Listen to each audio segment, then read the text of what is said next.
예, 10시 11분 지나고 있습니다. 모처럼 상승세입니다. 이 시간에 저희가 시황 분석할 때 보면 매번 조정이었는데요. 지난주, 지지난주 계속 그랬는데 오늘은 좀 반등이 좀 나오고 있습니다. 블로크 이동훈 대표님과 또 시장 변화된 거 읽어보고요. 전략 세우도록 할게요. 어서 오십시오. 안녕하세요. 오랜만입니다. 시장에 대해 궁금한 게 많았는데 못 뵈서 섭섭했습니다. 오늘 주제는요. 결국에 이제 조정 떨치고 올라갈까 이거죠. 쉽게 얘기하면 그죠. 근데 이제 주도주가 부재한 상황, 2차 전지, 로봇, AI, 그 다음 타자는 누구냐. 이런 오늘 주제는 기본적으로 주도주보다는 이제 순환매를 가정하고 뽑은 주제로 보입니다. 간밤에 있었던 미국의 8월 소비자 물가지수 이야기부터 좀 하죠. 발표가 됐는데요. 어떻게 해석하세요?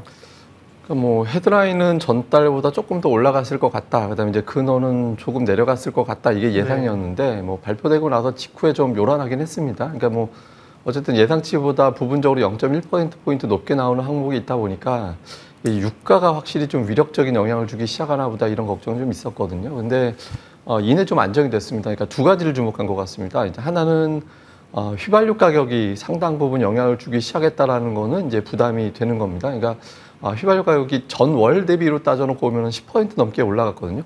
전년 대비 따지면 내려가긴 했는데 전월 대비 10% 이상 올라갔다는 점에서 본다라면은 9월은 또 더 많이 올랐기 때문에 이후에 물가가 본격적으로 올라가는 거 아니냐 이런 걱정 때문에 이제 지표 발표 직후에 10년물 국채 금리가 4.31%까지 올라가고 이런 변화가 있었는데 이내 좀 안정이 됐습니다.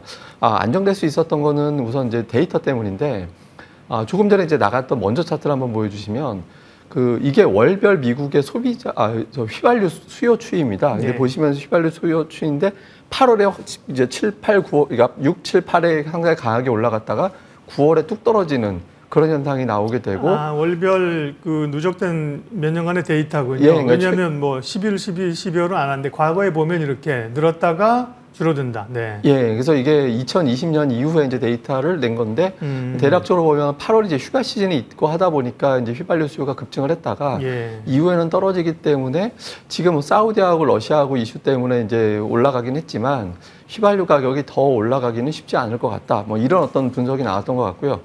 또 하나는 이제 여기에 이제 중요하게 영향을 미치는 게 결과적으로는 뭐 주거 비용이라든가 이런 건데, 그러니까 주거 비용이 좀 안정되는 그런 모습이 나왔거든요. 그래서 이러다 보니까 이제 국채 금리가 4.31%까지 올라갔다가 이제 국채 금리 다시 4.25%로 내려와서 전체적으로는 뭐 예상했던 대로 선방했다. 그러니까 유가 강세에도 불구하고 대체로 물가 지표는 이제 선방했다라고 평가가 나오면서 이제 증시는 비교적 좀 상승 시도하는 그런 모습이 나타났던 것 같습니다. 네. 그러니까 유가가 최근에 이렇게 오르지 않았으면 사실 물가가 이전보다 더 떨어지면서 이제 물가가 잡히는구나, 긴축 끝나갈 수 있구나 이런 기대를 할 수도 있었는데 유가가 튀어오르면서 또 여름에 미국의 수요가 느는 계절적인 요인 때문에 헤드라인 물가가 좀 올랐습니다. 자, 이제 다음 주 FOMC이고요. 11월, 12월 두 번이 남았는데 어제 안 그래도 저도 밤에 이제 CPI 확인하고 나서 바로 이제 패드워치 봤거든요. 9월에는 동결이 97%. 뭐 다음 주니까 압도적이고요. 11월이 궁금한데 51대 48. 팽팽하네요. 이후에 흐름들 어떻게 보세요? 아침에 미증시 마감할 때 정도 됐을 때는 6대 4 정도였거든요. 그러니까 이제 동결 6이었고 다음에 이제 이게 4였는데 저는 그냥 금리 인상 끝난 걸로 판단을 하거든요. 그러니까 이제 물론 이제 국제유가 추이는 중요한 것 같습니다. 이제 국제유가 추이가 지금 88달러에서 이제 왔다 갔다 이렇게 진행되고 있는데 이게 이제 만약에 더 밀고 올라가게 됐을 때, 그러니까 90달러 중반 넘어가게 된다라면 좀 위협이 될 수 있거든요. 지금 국제유가 추이인데 이게 이제 8월 정도는 작년 대비 전년하고 비교해 보면 8월 유가는 떨어져 있는데 9월 수치로 바꿔놓고 보면 작년보다 지금 국제유가 추이가 올라가 있는 그런 상태거든요. 그래서 근데 여기서 만약에 더 밀고 올라가서 90달러 중반까지 밀고 올라가게 되면 그러니까 물가에 이제 압박을 받을 수도 있습니다. 근데 다만 이제 과거 데이터를 보니까 그러니까 유가가 이제 9일 연속 올라간 사례가 이제 그렇게 흔하게 나온 사례는 아닌데 9일 연속 올라간 다음에 멈췄다가 다시 올라갔던 사례를 보니까 한 3개월 동안에 평균 한 6% 정도 더 올라가는 데이터들이 있었거든요. 그래서 지금 제가 보기에는 국제유가의 상단은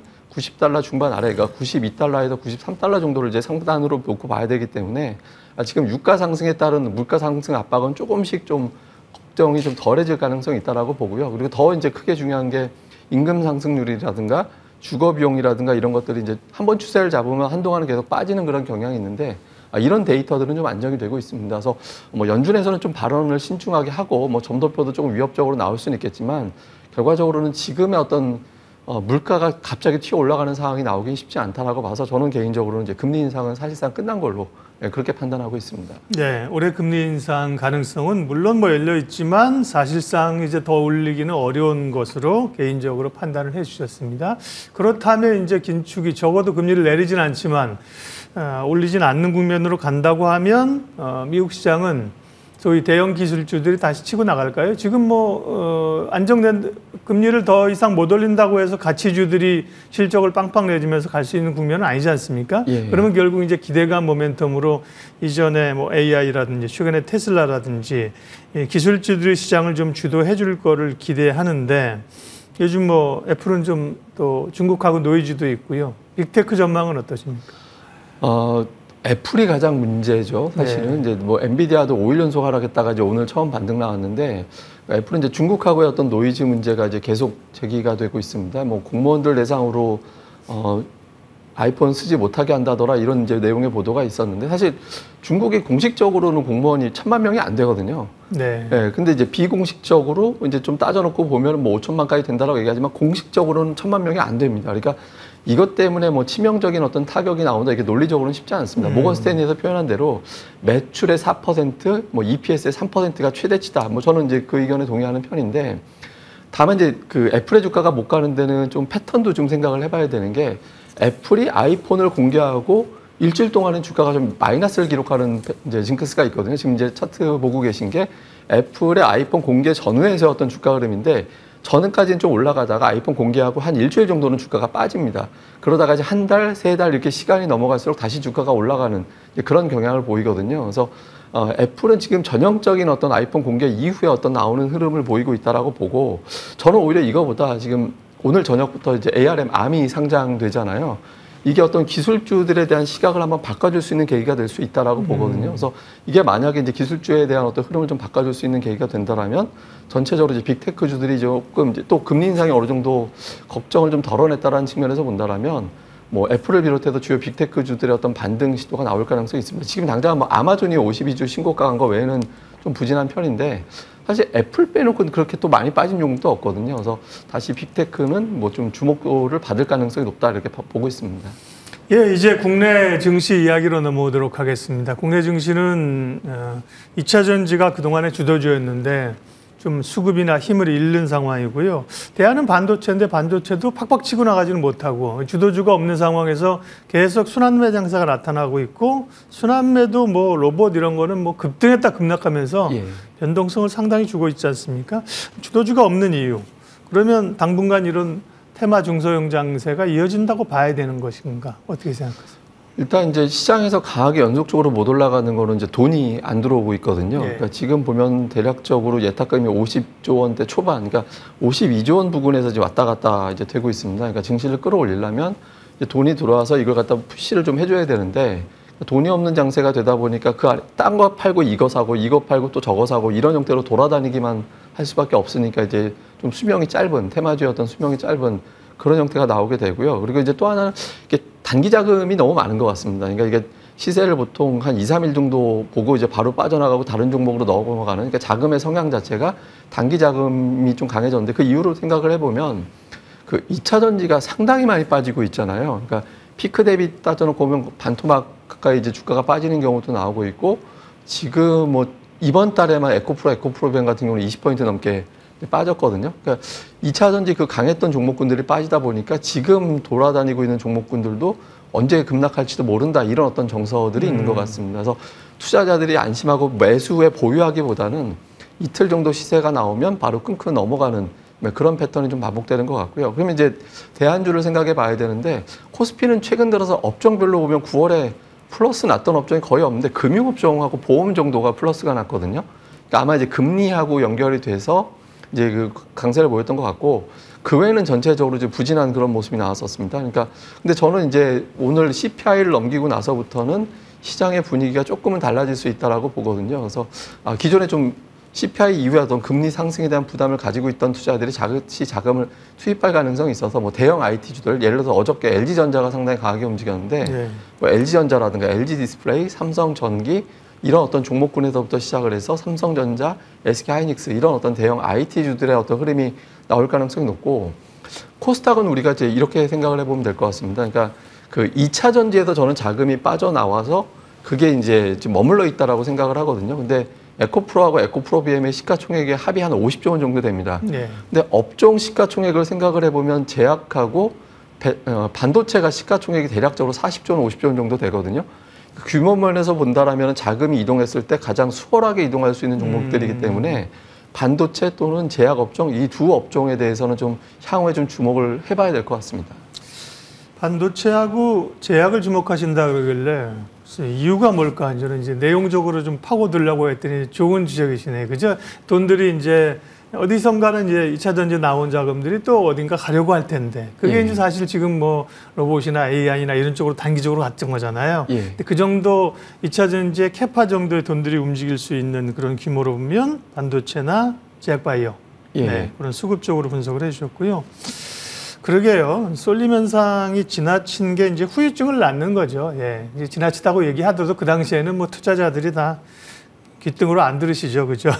초전도체 이런 거 말할 것도 없고 2차 전지도 지나치게 쏠리다 보니까 그 후유증이 지금 나타나는 거고요. 뭐 공매도 이야기, 아저씨 이야기 핑계댈 거 없습니다. 사실은 그죠? 예. 많이 오르면 많이 조정을 받는 거고요. 그럼 코스닥 얘기도 잠깐 하셨는데 코스닥이 특별히 더 사실 개별 중소형 장세 테라즈가 나타나면 코스닥이 조금 더 안정적으로 가고 오르는 종목도 많아야 되는데 최근에 코스닥에 내리는 종목이 훨씬 많고 변동성이 훨씬 심했잖아요. 코스닥 대응이 더 어렵거든요. 코스닥은 어떻게 대응해요? 최근에 이제 시가총액이 그 레인보우 로보가 시가총액 6위까지 올라갔었고요. 그러니까 루닛이 9위까지 올라갔었거든요. 근데 사실 레인보우 로보 같은 경우는 연간 매출이 100억 원대밖에 안 나오는 회사인데 물론 이제 미래 비전 가지고 들어왔다고 하고 또 두산 로보 상장권도 있으니까 이제 올라가긴 했지만 그러니까 이런 종목군들이 두 종목 합산이 시가총액이 거의 한 9조 원 정도까지 올라갔었거든요. 그러니까 투자자들이 좀 압박이 있는 겁니다. 그러니까 이런 종목군 예를 들어서 2차 전지는 숫자라도 잘 나오는 게 보였는데 이 종목은 너무 미래에 대해서 앞당겨 놓은 종목이 이제 주가가 앞서서 올라가다 보니까 이제 투자자들의 차익 실현 욕구가 강하게 되고 이런 상태에서 2차 전지가 중심을 잡아줘야 되는데 오늘 전까지 에코프로가 9월 들어서 하루밖에 안 올랐거든요. 그러니까 이런 시가총액의 어떤 비중이 높은 종목들이 먼저 빠지고 어느 정도 보충을 해줘야 될 종목군들이 뭐 고점 대비 장중에 10% 넘게 나오는 어떤 변동성이 나오다 보니까 투자자들이 이제 주식을 들고 가기보다는 계속해서 매도하는 그런 형태가 나온 건데 조금 전에 이제 말씀드린 대로 CPI 공개 이후에 어떤 투자들의 불확실성이 좀 제거가 됐다라고 본다라면 반도체라든가 제약이라든가 이런 쪽에서 조금 더 적극적인 매수가 유입이 돼서 이전보다는 이제 코스닥 쪽에서 투자하기가 조금 유리한 환경이 만들어지지 않을까 이렇게 보고 있습니다. 네. 2차 전지 관련해서는 뭐 피해갈 수 없는 또 질문을 하나 좀 드리죠. 뭐 많이 하락했는데 오늘은 반등이 나옵니다만 사실은 아직까지 최근의 하락을 이제 안정화시킬 수 있는 정도의 반등 상승이라고 보기는 좀 어려운 거겠죠. 중장기적으로는 네. 좋게 보신다면 어떤 전략을 세우는 게 있습니까? 그 2차 전지를 그제 저녁에 제가 저녁마다 그러니까 부부끼리 이렇게 같이 산책하는 분이 지인이 계셔가지고 저한테 그걸 물어보시더라고요. 그러니까 얘기를 했대요. 그러니까 그 2차 전지 종목 하나가 1년 이후에 지금 주가 대비 한 30% 정도 올라갈 거라고 내기를 걸었대요. 그 모임의 전체 회식비를 내는 걸 해가지고 걸었대는데. 1년 전에? 아니 그러니까 최근에. 그래서 저는 근데 이분은 못 간다. 그 지인분은 간다 그랬대요. 근데 저는 이분이 이길 거라고 그랬거든요. 지금으로서는 조금 더 하락했다가 반등할 가능성이 있기 때문에 2차 전지는 쉽지 않아 보입니다. 전체 거래 대금의 15에서 25%가 지금 공매도거든요. 이걸 단기에 극복하기는 쉽지 않고 예탁금도 안 들어오는 상황에서 어렵다라고 봐야 돼서 2차 전지는 좀 아직은 조금 더 보수적으로 봐야 되지 않나 이렇게 보고 있습니다. 아유, 개인 투자자들 트라우마가 많아요. 카카오 갈 때 그런 느낌, 네이버 카카오 엄청 올라가 그때 없으면 소외됐었거든요. 2차 전지도 없어서 소외되는 것 같았는데 장기적으로 좋다면서요. 실적 괜찮다면 버텼는데 그죠. 이게 이제 손실로까지 가면 어렵습니다. 어쨌든 간에 이익이 손실로 가도록 잘 내버리지 않는 전략이 필요하고요. 자, 이제 CPI 미국 발표 끝났고 다음 주 FOMC. 근데 다음 주 FOMC는 별 결정에 이견 없을 거고 우리는 이제 추석 연휴를 맞게 되는데 연휴 전까지 전략은 어떻게 가져갈까요? 사실은 이제 금리도 문제되고 고유가도 좀 걱정되고 이제 정책적인 변수도 좀 있고 뭐 미중 간의 갈등 빚어지는 네. 것도 우리 증시 입장에서는 좀 리스크가 되는 거거든요. 그러니까 미중 갈등, 미중 무역 전쟁 한참 벌일 때 전 세계에서 가장 고전했던 게 이제 우리 증시니까 여기에 대한 어떤 부담도 좀 있을 겁니다. 근데 저는 여기서 삼성전자를 좀 봐야 될 것 같아요. 네. 그러니까 삼성전자가 제가 뭐 여기서 여러 번 말씀드렸지만 실적이 턴이 되는 전에 주가는 40% 올라가는 그런 경향이 있는데 올해 대비 내년도 예상되는 영업이익은 최소 200% 이상 증가를 전망하고 있거든요.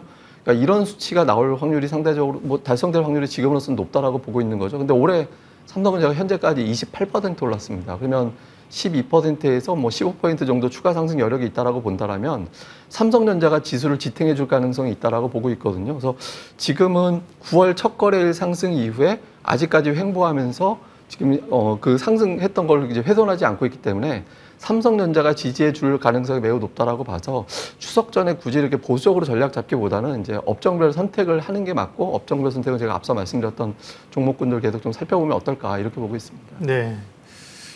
그러면 이제 섹터 말씀하셨지만 좀 마무리 좀 할게요. 뭐 추석 꼭 뭐 추석 전까지라고 국간 지을 건 없는 것 같고요. 눈여겨봐야 될 섹터는 앞서 이제 IT하고 반도체 기본적으로 줬고, 네. 하나 더 추가하자면 네. 이제 자동차인데 네. 전 세계 자동차주가 다 하락하고 하나만 오르고 있습니다. 그러니까 도요타만 올라가고 나머지 다 빠졌거든요. 아, 그래요? 그 엔화 문제 때문에 그런 것 같은데. 네.